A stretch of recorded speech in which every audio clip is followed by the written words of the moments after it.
Supreme court chief justice Ranjan Gogoi పై లైంగిక ఆరోపణల కేసులో సుప్రీం ధర్మాసనం విచారణ కొనసాగుతోంది. ఇవాళ మరో అఫిడవిట్ ను వేయనున్నారు సీనియర్ న్యాయవాది ఉత్సవ్ బెయిన్స్. ఇప్పటికే నిన్న ఓ అఫిడవిట్ ను ఆయన కోర్టుకు సమర్పించారు. తన వద్ద తిరుగులేని ఆధారాలున్నాయని ధర్మాసనానికి విన్నవించారు ఆయన. బెయిన్స్ సమర్పించిన అఫిడవిట్ పై ఇవాళ విచారణ జరగనుంది. సుప్రీంకోర్టు ప్రధాన న్యాయమూర్తి అప్రతిష్ట పాలు చేసే కుట్ర కోణం ఏమిటో బహిర్గతం చేయాలంటోంది ధర్మాసనం. అదే సమయంలో ఉత్సవ్ బెయిన్స్ చేస్తున్న ఆరోపణలోనూ వాస్తవాలు బయటకు రావాలని వ్యాఖ్యానించింది. నిన్న దాఖలు చేసిన అఫిడవిట్లో ఉత్సవ్ బెయిన్స్ తీవ్ర ఆరోపణలు చేశారు.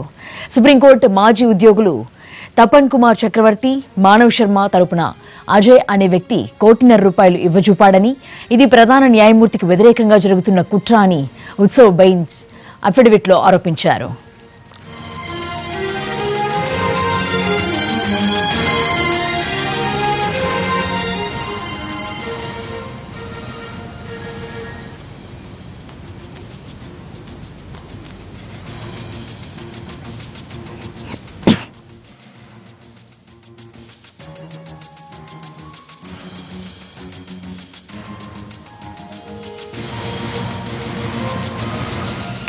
మరోవైపు జస్టిస్ రంజన్ గొగోయ్ పై వచ్చిన లైంగిక వేధింపుల ఆరోపణల వెనుక కొంతమంది మాజీ ఉద్యోగుల కుట్ర ఉన్నట్లు తెలుస్తోంది. మహాకుట్ర జరిగిందని సీనియర్ న్యాయవాది ఉత్సవ్ బెయిన్స్ ఇప్పటికే సుప్రీం ధర్మాసనానికి నివేదించారు. ఇందుకు సంబంధించిన సాక్ష్యాధారాలను సీల్డ్ కవర్లో సమర్పించారు. సీసీటీవీ ఫుటేజ్ ఉన్న డిస్క్లు, కొన్ని పత్రాలు ఉన్నట్లు తెలిపారు.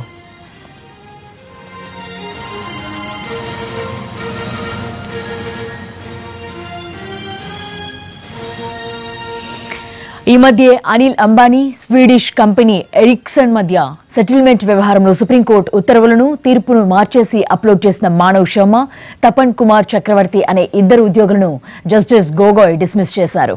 అనిల్ అంబానీకి వ్యక్తిగత మినహాయింపునిచ్చే అంశంపై ఇచ్చిన రూలింగ్ను వారు మార్చేసినట్లు తేలడంతో వేటు వేశారు. ఇద్దరితో పాటు మరో మాజీ ఉద్యోగి, కొందరి కార్పొరేట్ లాబీయిస్టులు, ఫిక్సర్స్ కుమ్మక్కై జస్టిస్ రంజన్ గొగోయ్ పై కుట్ర పన్నారని బెయిన్స్ పేర్కొన్నట్లు తెలుస్తోంది. లైంగిక వేధింపుల ఆరోపణలు చేస్తే జస్టిస్ గొగోయ్ పై ఒత్తిడి పెరిగి రాజీనామా చేస్తారని వారు భావించినట్లు బెయిన్స్ తన అఫిడవిట్లో పేర్కొన్నారు.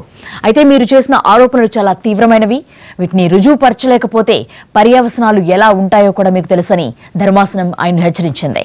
అయితే తన వద్ద తిరుగులేని ఆధారాలు మరిన్ని ఉన్నాయని ఉత్సవ్ బెయిన్స్ కోర్టుకు తెలిపారు. అయితే వాటిని గురువారం సమర్పించాలని బెంచ్ ఆదేశించింది. ఈ క్రమంలో ఇవాళ మరో అఫిడవిట్ దాఖలు చేయనున్నారు బెయిన్స్. మరోవైపు జస్టిస్ గొగోయ్ పై లైంగిక ఆరోపణల కేసును సిట్తో విచారణ జరిపించాలన్న attorney general K K Venugopal, solicitor general Tushar Mehta అభ్యర్థనను బెంచ్ తిరస్కరించింది.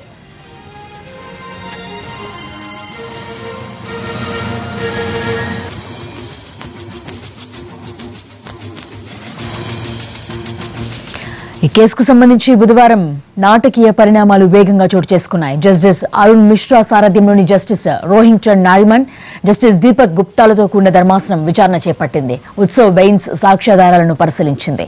వెంటనే అత్యవసర సమావేశానికి రావాల్సిందిగా CBI director, Delhi police commissioner, intelligence bureau చీఫ్లను ఆదేశించింది.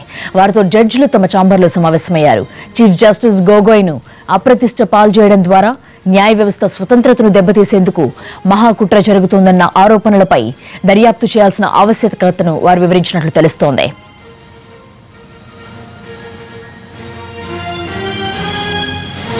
Supreme court chief justice Ranjan Gogoi పై లైంగిక ఆరోపణల కేసులో సుప్రీం ధర్మాసనం విచారణ ఇవాళ కొనసాగుతోంది. ఇవాళ మరో అఫిడవిట్ ను వేయనున్నారు సీనియర్ న్యాయవాది ఉత్సవ్ బెయిన్స్.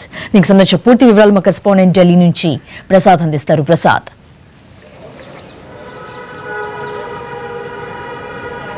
సుప్రీంకోర్టులో నిన్న ఆశాంతం కూడా నాటకీయ పరిణామాలు చోటు చేసుకున్నాయి. ఈరోజు కొనసాగింపుగా ఈరోజు కూడా ఉదయం 10:30 గంటలకు ధర్మాసనం సమావేశం ప్రారంభం కాగానే కూడా వాదనలు ప్రారంభం కానున్నాయి. ప్రధానంగా న్యాయ వ్యవస్థ ప్రధాన న్యాయమూర్తికే పరిమితమైనటువంటి అంశం కాదు ఇది.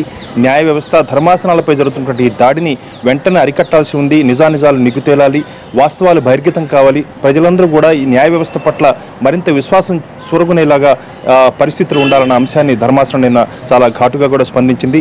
నిన్న జరిగినటువంటి వాదనలో భాగంగా ఎవరైతే పిటిషనర్గా ఉన్నటువంటి ఈ న్యాయవాది ఉత్సవ్ బెయిన్ చేసినటువంటి ఆరోపణలు సంబంధించి జరుగుతున్న వాదనలో భాగంగా అటార్నీ జనరల్ కేకే వేణుగోపాల్పై తీవ్ర స్థాయిలో ఉత్సవ్ బెయిన్స్ ఆరోపణలు చేయడం జరిగింది. అయితే దీనికి సంబంధించి మాత్రం న్యాయమూర్తులు పూర్తి స్థాయిలో ఉత్సవ్ బెయిన్ని ఖండించడం జరిగింది. ఇలాంటి ప్రవర్తన ఏమాత్రం కూడా సమంజసం కాదు.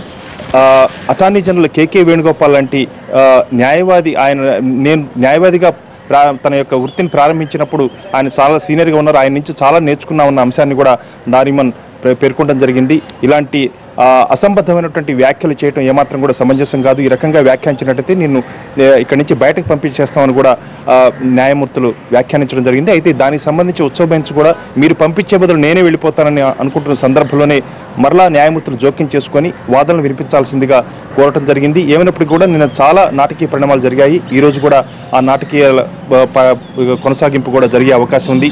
అయితే సాధ్యమైనంత త్వరగా ఈ ప్రక్రియను పూర్తి చేసి న్యాయ వ్యవస్థ పట్ల విశ్వాసం చురుకునేలా నిజానిజాలు నిగ్గు తేల్చేందుకు అందరూ కూడా పనిచేయాలని చెప్పి కూడా ధర్మాసనం వ్యాఖ్యానించింది. నిన్న ఐబీ చీఫ్, అదేవిధంగా CBI chief, Delhi police commissioner కూడా పిలిపించి తన ఛాంబర్లో న్యాయమూర్తులు సమావేశమయ్యారు. సీల్డ్ కవర్లో ఉత్సవ బెంచ్ ఏ అయితే వివరాలు అందజేశారో ఆ వివరాల్లో ఉన్నటువంటి వాస్తవాలు నిగ్గు తేల్చాలి, వీటిపై ఉన్నటువంటి అంశాలను పూర్తిగా క్షుణ్ణంగా పరిశీలించి వాస్తవాలను బయటికి తీయాలని కూడా న్యాయమూర్తులు కోరడం జరిగింది. నిన్న 3 గంటలకు తిరిగి విచారణ ప్రారంభమైన సందర్భంలో ఉత్సవ బెంచ్ మరొక అంశాన్ని కూడా, మరొక వివరాలను కూడా సీల్డ్ కవర్లో అందజేయడం జరిగింది. ఈ సీల్డ్ కవర్లో ఉన్నటువంటి అంశాలను కూడా పరిశీలించాలని చెప్పి కూడా న్యాయమూర్తులు కోరారు. ఇకపోతే ఈరోజు కూడా మరలా ఉదయం 10:30 గంటలకు విచారణ ప్రారంభం అవుతుండగానే దీనికి సంబంధించి మరొక అఫిడవిట్ను కూడా దాఖలు చేస్తానని కూడా ఉత్సవ బెంచ్ చెప్పారు. ఇవన్నీ కూడా వాస్తవాలు ఉన్నాయి. సిజిఐ అదేవిధంగా ప్రధాన న్యాయమూర్తి అప్రతిష్ట పాలు చేసేందుకు జరుగుతున్నట్టు ఈ కుట్రను భగ్నం చేయాల్సిన అవసరం ఉందన్న అంశాన్ని ఉత్సవ బెంచ్ చాలా గట్టిగా కూడా వాదించారు. తనకు ఎవరైతే సుప్రీంకోర్టు మాజీ ఉద్యోగులుగా ఉన్నారో వారి తరఫున అజయ్ అనే వ్యక్తి వచ్చి దాదాపు 1.5 కోటి రూపాయలను తనకు లంచం ఇవ్వజూపారు. దీనికి సంబంధించి ప్రెస్ క్లబ్లో ఒక మీడియా సమావేశాన్ని ఏర్పాటు చేయని చెప్పి వారు కోరారు. ఇదంతా కూడా ప్రధాన న్యాయమూర్తికి అప్రతిష్ట పాలు చేసేందుకు జరుగుతున్నట్టు కుట్ర. కార్పొరేట్ రంగాలు కూడా దీంట్లో ఉన్నాయి, అనేకమైనటువంటి శక్తివంతమైనటువంటి వ్యక్తులు వీటి వెనకాల ఉన్నారన్న అంశాన్ని కూడా ఉత్సవ బెంచ్ తన వాదనలో వినిపించారు.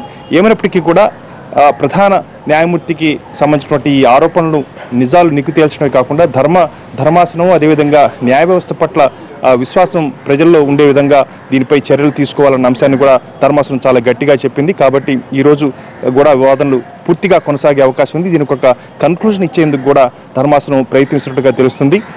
ఇకపోతే అంతర్గతంగా మరొక జస్టిస్ ఎస్ఏ బాబ్డీ నేతృత్వంలో కూడా ఒక ఈ లైంగిక ఆరోపణలకు సంబంధించి నిజాలు నిగ్గు తేల్చేందుకు కూడా మరొక న్యాయమూర్తులతో ఉన్నటువంటి కమిటీని ఏర్పాటు చేయడం జరిగింది. సమాంతరంగా అది కూడా తన యొక్క విచారణ ప్రారంభిస్తుంది, దర్యాప్తును చేస్తుంది.